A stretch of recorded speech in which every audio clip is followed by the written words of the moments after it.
Hoy desde el Parque del Este, bienvenidos a un programa más de encuentros literarios. Hoy con la participación del señor Maynor Arias Uva y de nuestro compañero Adit Abdalá. El señor Maynor Arias es oriundo de Pérez Celedón, doctor en educación, con estudios en turismo. Vivió y estudió en Estados Unidos y en México. Es autor de varios poemarios y de la novela Viaje al Planeta Rojo. Hoy nos hablará de su poemario Costa Rica 360 grados de poesía. Don Maynor, haciendo mención de sus propias palabras, para que no se desvanezca un pueblo con los huracanes, ¿por qué elegir poesía? ¿Qué es la poesía para usted? Para mí la poesía es una crónica de una sociedad que el artista va recopilando del entorno por medio de su percepción, su observación. Entonces, ese canto del entorno del artista se va reflejando en la poesía. Y para mí, personalmente, la poesía desde ese sentido se convierte en un compromiso de vida, porque uno como artista debe de buscar profundizar en esa percepción. Y la idea a través de este poemario es que anunciar nuestro país, de su belleza, sus problemáticas, asuntos que hemos ido olvidando de nuestras propias raíces, de nuestra identidad. Y bueno, al menos esa fue mi búsqueda a través de este poemario. En su libro Costa Rica 360 grados de poesía, los poemas apuntan a arraigo, memoria, identidades, historia. ¿Cómo logra Maynor Arias este conocimiento que demuestra de la patria? Bueno, primero que nada, tuve la suerte de nacer en una zona rural, montañosa. De hecho, viví en una montaña en mi infancia. Ahí ya, para empezar, eso queda impregnado en uno, los animales, los sonidos, el río. Lo enseñan a uno a leer desde el río, si viene con hojas o si va a venir una cabeza de agua o si llegó el verano o si llegó el invierno. Desde ahí, toda esa observación de la naturaleza. Luego, ya después vine a la ciudad, pero en un momento me llegó la conciencia de dónde venía yo, quién era yo. Y eso se convirtió ya en una misión, como de buscarme, y de buscarme en mi país, en mis ancestros. Y eso me llevó. Luego, por mi trabajo en turismo, porque trabajo en dos carreras de turismo, en la UNED y en el Colegio Universitario de Cartago, constantemente hacemos giras a territorios indígenas, a parques nacionales, a zonas de campesinos. Ese otro contacto es como una reconexión, otra vez con mi niñez y con mis orígenes de mi sangre. Entonces, sí, ahí es donde la poesía se convirtió en un compromiso de conocer. Antes de, si bien está la inspiración y uno a veces siente la necesidad de escribir, también está el compromiso poético de investigar acerca de lo que se escribe, porque no basta la inspiración, hay que profundizar los temas y apropiarse del tema. Primero se inspira y luego investiga, o a lo mejor investigando se inspira, pero esas dos cosas no pueden estar separadas, porque la poesía debe de tener también un sustento y un arraigo, tiene que sostenerse de algo, y yo creo que es de esa manera como lo intento hacer. Voy a leer un poema del libro, y este se llama Quiero caminar con paso lento mi país, detenerme bajo un aguacero para observar el ganado entre cortinas de agua, un árbol de manzanas tapizando el suelo de rojo, escampa, 3 niños descalzos juegan en el pasto, en las pozas limpias que dejó la lluvia, nadie los llama, los campesinos vuelven a sus faenas, socan los alambres de púas en los postes que el viento acostó. La anciana que vive junto al río recoge leña húmeda y la acerca a su fogón en llamas. Esto soy, mientras parto una tortilla de queso, mientras me sirvo el segundo jarro de agua dulce. Don Lorenzo saca su guitarra. Venga, cante conmigo, me dice entusiasmado. La noche ya se esparce entre las cuencas del cerro. ¿Cómo se acerca un joven tico a esta historia emocional que usted presenta? Sí, yo creo que se acercan de una forma muy natural, y esto lo digo por nuestra propia experiencia, por mi propia experiencia compartiendo poesía con los jóvenes, porque lo que ellos hacen es recordar o decir, mi abuelo me contaba, o yo viví una experiencia parecida en el bosque tropical, o yo estuve en ese cerro, porque no solamente habla de identidad, sino de caminar el país, que es caminar nuestra geografía, sentir nuestra geografía. Y ellos sí, por lo menos los jóvenes de la carrera de turismo y jóvenes que son sensibles a la patria, sí siento que se conectan a esto, sobre todo mediante su propia añoranza de la experiencia, que es lo que hace al final de cuentas la poesía, conectar a alguien a sus propios recuerdos, a su propia nostalgia, a su propia búsqueda. Entonces, sí lo he sentido, por lo menos con jóvenes que ellos sí están en esa disposición de buscarse. Creo que a veces nos tomamos muy de la ligera la juventud, pero la juventud está sumamente interesada en sentir al país, en cuidarlo, protegerlo.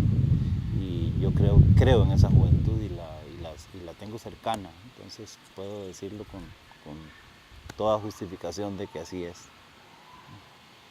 Maynor, el mundo indígena está muy presente en este libro de poesía. ¿Qué vínculos tiene Maynor Arias con los pueblos indígenas de Costa Rica? Muchas gracias. Bueno, desde luego el primer vínculo es mi sangre. Yo tengo antepasados térrabas y borucas, y llegó un momento en la cultura costarricense de que, bueno, sobre todo en los años 70 y 70 básicamente, que ser indígena era algo terrible, porque mi abuelita, cuando yo le decía, abuela, enséñame algo de idioma indígena, decía, no, ¿para qué va a aprender esa cochinada? Eso no sirve. Y luego, igual, ella no se sentía bien siendo indígena, porque el periodo de su infancia fue cuando era prohibido hablar en las escuelas las lenguas indígenas, para que los niños aprendieran el español bien, en buena teoría. Entonces ella casi que se vio forzada a olvidar su lengua y su identidad. Y en un momento dado de mi vida siento esa necesidad de buscarme, y entonces mi punto de partida o mi lugar de agarrarme de algo es mi abuela. Y con ella empiezo a tener conversaciones acerca de su infancia, de mi abuelo, de las migraciones de los terras que tuvieron desde Panamá, los teribes.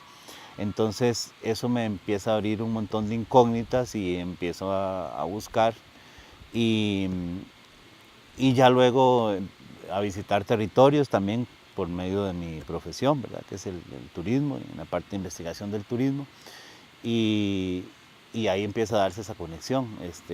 Fue muy natural, o sea, no Yo me encuentro en un territorio indígena y me siento en mi casa y tengo amigos en todos los territorios, Severiano, Quescabeca, el Chayo Chayo, allá con los malecos, o sea, por todo lado, don Ismael González, que en paz descanse, que es el maestro mascarero de Boruca, él fue mi gran amigo, él me conectó muchísimo a la filosofía indígena, a mi nacimiento, a todo eso. Entonces, sí, otra vez se convirtió en algo, en un compromiso, pero es algo que no puedo evitar, es una cosa natural, hay una energía que me conecta a lo indígena, a mis orígenes. Poesía. Bueno, ahora vamos a leer otro de los poemas y vamos a ver. Este es precisamente un poema que le dedico a un gran amigo que se llamó Silverio Morales, que era el esposo de Adela Pita, la mujer que luchó contra las petroleras en Talamanca. Y por eso el movimiento de lucha antipetrolera se llama Adela. Y ella era la esposa de Silverio, y este es un poema para Silverio, que murió de 108 años, y siempre que iba a Talamanca igual tenía la necesidad de pasarlo a saludar. Se llama Nacimiento en un rancho. A Silverio Morales, chamán Ocum y maestro en la danza y en el canto del Sorbón. En Talamanca, en Alto Cuen, nació Silverio. Tiempos de bautismo forzado, de nombres en español girando en los labios indígenas como palabras sin sentido. Lo conocí en su rancho, dancé a su lado, escuché con devoción sus cantos primigenios, su tambor con piel de serpiente. Él sentado en su hamaca, yo sentado en el piso suave de chonta, suspendido. Me nombró los espíritus de la selva, me contó sobre las bananeras y sus despojos, las petroleras perforando la vida, y él junto a Adela Pita cantando y rompiendo decretos. Ocum, maestro sepulturero, guiador de almas. Agosto 2014. Silverio ha muerto, amigos. 108 años. Fuerte como los sotacaballos que se sostienen en los ríos. Cuando quedó ciego me dijo, hábleme para recordarlo. Silverio ha muerto. Su espíritu vuela por la cordillera. Busca los laberintos que llevan a Surá Cibú. Ha dejado un puente tejido en mi recuerdo. Sus poesías son un acercamiento a una Costa Rica escondida, no olvidada, desconocida para muchos, especialmente para una generación que no tiene muchos años y que se quiere abrir camino en el progreso. ¿Cómo llega su canto a ellos? Sí, me parece maravillosa esa observación de que es una Costa Rica escondida y no olvidada, porque la patria ahí está y uno no... Estamos inmersos en la patria y los jóvenes también. Entonces, como lo mencionaba en una pregunta anterior, creo que esa juventud también tiene la necesidad de buscarse. Y yo lo veo con los grupos que llevamos. Por ejemplo, ellos en un lugar como Yorquín, en Talamanca, su experiencia más importante fue sentirse sin celular y sentirse sin luz eléctrica y ver las estrellas. Entonces, esos encuentros así, ellos están necesitados de esos contactos. O una vez en Boruca que llevamos una chica con parálisis y que solo podía ver el suelo, y los borucas hicieron una hamaca para transportarla como lo hacían en sus inicios cuando tenían que sacar a un accidentado de su territorio, y la subimos a una hamaca, bueno, la subieron ellos a una hamaca para hacer un tour nocturno, y esta muchacha después decía que era la primera vez que ella había visto las estrellas en su vida y que jamás iba a olvidar ese territorio y que quería volver ahí muchas veces. Entonces eso es la juventud, o sea, no tenemos una juventud alejada del país o una juventud despreocupada. En su mayoría están necesitados de esa conexión y ese es el joven que yo veo siempre. en sus poemas aparece la riqueza de la biodiversidad de nuestro país. También aparece la riqueza cultural con las tradiciones, las leyendas, el mundo indígena, el mundo de los campesinos, etc. Hay una Costa Rica de esperanza, uno lo advierte ahí, la esperanza, una palabra que se repite, pero también hay una Costa Rica dolida por la destrucción del medio. ¿Qué nos puede decir de Qué esto? bueno. Sí, creo que si bien es cierto, el poeta anuncia la belleza, ¿verdad? Porque es una cualidad que para mí debe tener la poesía, que anuncia la belleza del entorno, también debe de funcionar como denuncia, y no necesariamente que sea una poesía panfletaria, sino que las cosas están ahí. Vamos a ver, por ejemplo, un hotel que corta todos los árboles de los 50 metros de zona marítimo terrestre, esos primeros 50 metros que deben de quedar totalmente protegidos, y los corta porque el estudio de mercado dice que el turista tiene que ver el mar o quiere ver el mar, o incluso caminar hasta el mar sin que haya monte. Entonces, esas cosas hay que decirlas también. De igual manera, los campesinos que venden sus tierras pensando que venir a la ciudad es la salvación. Y también a eso hay que decirlo, ¿verdad? Hay que reflejarlo en la poesía. Entonces creo que sí, es un instrumento, y yo creo que así como se anuncia la belleza, también se debe denunciar lo que no estamos haciendo bien, o lo que por lo menos uno percibe que no va bien. Y que otra vez, volviendo a los jóvenes, ellos lo detectan a veces más rápido que nosotros, o se duelen más que nosotros. ¿Qué sugiere usted para reunir las tradiciones culturales costarricenses en un país que lucha por construirse una imagen moderna, menos rural? Entonces, Esa es una pregunta maravillosa y difícil. Vea, lo que sugiero, vamos a ver, algo como lo que hace el programa de promoción cultural de la UNED, ese contacto con las comunidades, llevarle a la gente el arte, sensibilizarla, ese esfuerzo, eso es, porque a veces la gente dice, nadie ama lo que no conoce. Si usted no sabe que su cultura es tan valiosa, y que en su comunidad hay artistas, y que le estimulen a usted convertirse en un narrador, o que le digan qué maravilla, qué bien que pinta usted las ruedas de carreta, o sea, evidenciar cualquier manifestación de los seres humanos por sacar su cultura, su raíz, su origen, cualquier manifestación de esas hay que agarrarla y potenciarla. Y en ese sentido, proyectos como los de turismo rural comunitario, que lo que hacen es subir la autoestima. Por ejemplo, unas señoras como las de la isla de Chira, que por ahí viene algún poema dedicado a ellas. Ellas se organizan después de ser mujeres maltratadas en sus casas, sin ningún objetivo más que parir niños y cocinarle al esposo. De pronto se sienten empoderadas, tienen un proyecto, manejan lancha, llevan a los turistas a ver la isla Palomas, los senderos, y esas mujeres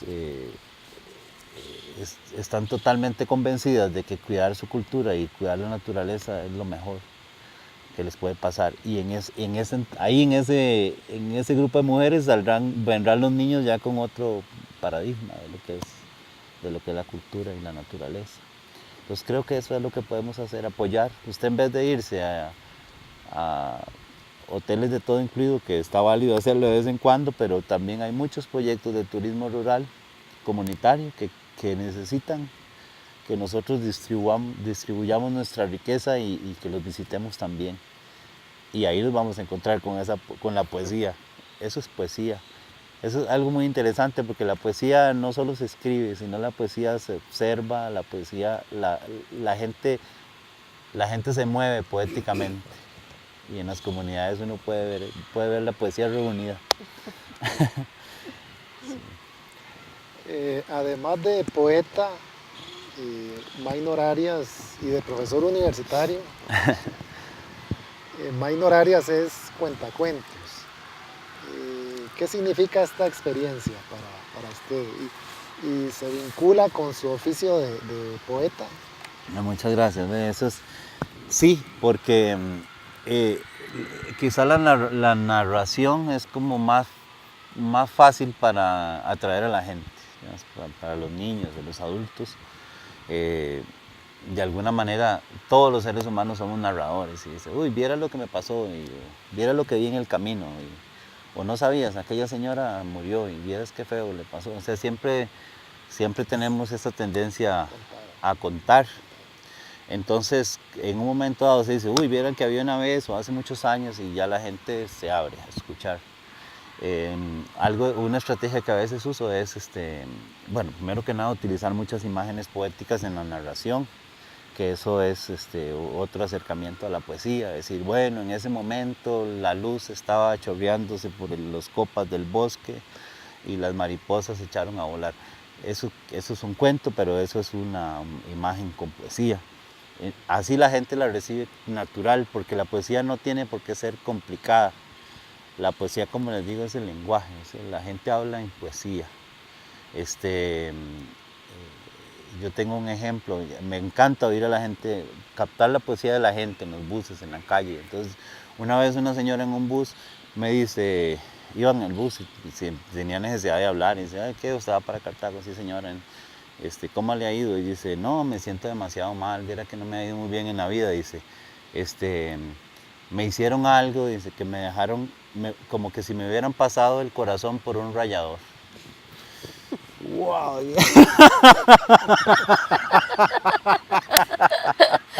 Entonces digo, señora, usted métase a un taller de poesía. ¿No? ¡Qué bárbara! Entonces eso es así hablan. O sea, la gente tiene ese montón de imágenes. Los niños también hablan mucha poesía. Entonces, en la narración, sí, eso procuro. Tratar de generar imágenes también poéticas y la gente las recibe de manera muy natural. Sí. Hay muchas de mis narraciones, que muchas son inspiradas en conversaciones otra vez, porque esto tiene que darse por investigación, por conexión. Entonces muchas de los cuentos y narraciones mías son inspiradas en lo que me han contado las personas. Y voy a hacerles una pequeña narración de Boruca, que habla sobre su héroe mitológico que se llama Cuadrán. Y esta me la han contado en partes, Camel González, que es un pintor boruca, don Ismael González, que es su papá. De ellos, de todos, he oído alguna referencia a Cuadrán, y así es como uno la constituye. Entonces esta cuenta que Cuadrán era un niño que desde pequeño le encantaba estar en el río, le encantaba estar en la montaña, y le gustaba mucho hacer flauta, tenía flautas de caña brava, y que cuando él se iba al río y ya llegaba la noche, su mamá lo que hacía para llamarlo era sonarle la flauta. Entonces él decía, alguien me está tocando mi flauta, voy a ir a ver qué pasa, ¿verdad? Y así era como Cuadrán aparecía, con la flauta, la misma flauta que utilizan ellos en el baile de los diablitos, en honor a Cuadrán. Entonces, esta leyenda es maravillosa, o esta realidad, porque es una realidad para ellos y para nosotros. El Cuadrán, hasta donde yo entiendo, es como el único profeta que nosotros tenemos dentro de las mitologías indígenas, porque él es una persona que tuvo acceso a comunicarse con Dios, con Cibú, y llega un momento dado en que los españoles invaden Boruca, Él es un curandero, es un maguá y una persona de paz, pero llega un momento que dice, no, o sea, tampoco me puedo quedar aquí con mis cantos y contemplaciones mientras mis hermanos están ahí peleándose. Entonces es fuerte y se organiza y se mete también a la pelea. Al final todos son derrotados y Cuadrán nunca recibe el bautismo español y cuando se ve ya impotente, se va a la montaña y Dios le abre una puerta bidimensional. Él la cruza y encuentra del otro lado a Boruca, la otra Boruca, la que él quiere. Entonces, eso es una maravilla porque esto es, primero, los universos paralelos, ¿verdad? De los científicos cuánticos modernos o los agujeros de gusano de Stephen Hopkins. Son complejas esas cosas. Y entonces él pasa ahí y él tiene el don, primero, de la eternidad y el don de vivir en los dos universos, de venir a Boruca de ahora y pasar a la Boruca añorada. Y ahí está Cuadrán. Y una maravilla es que cada 30 de diciembre, cuando inicia la fiesta de los Diablitos, Cuadrán viene a visitar los Borucas. Pero no dice cómo viene, puede venir como mujer, como niño, como chino, como negro, como gringo, como francés. Entonces cualquier persona extraña que se acerque a su casa, se tiene que recibirla, darle de comer, darle toda la hospitalidad que requiera, porque ese ser humano puede ser Cuadrán. Entonces, y el Tatica Cuadrán, como le llaman ellos, porque ellos sienten que cuando no están haciendo las cosas muy bien, por ejemplo, hace poco tuvieron como un bajonazo ahí en la cultura y están con todo el dilema de que llega demasiado turismo, que si se está comercializando el rito. Entonces, lo que hacen es pedirle a Tatica Cuadrán, los ancianos se reúnen y le piden que les ayude a tener una mejor claridad de lo que tienen que hacer. Entonces todavía en Boruca mucha gente cree, por dicha, en Tatica Cuadrán, y Tatica Cuadrán existe y está ahí, y siempre visita a su gente. Esa es la historia. Muchas gracias, don Maynor, por su participación en el programa, y a Adib también, muchas gracias. Y a ustedes, muchas gracias por su atención y los invitamos para un próximo programa de Encuentros Literarios.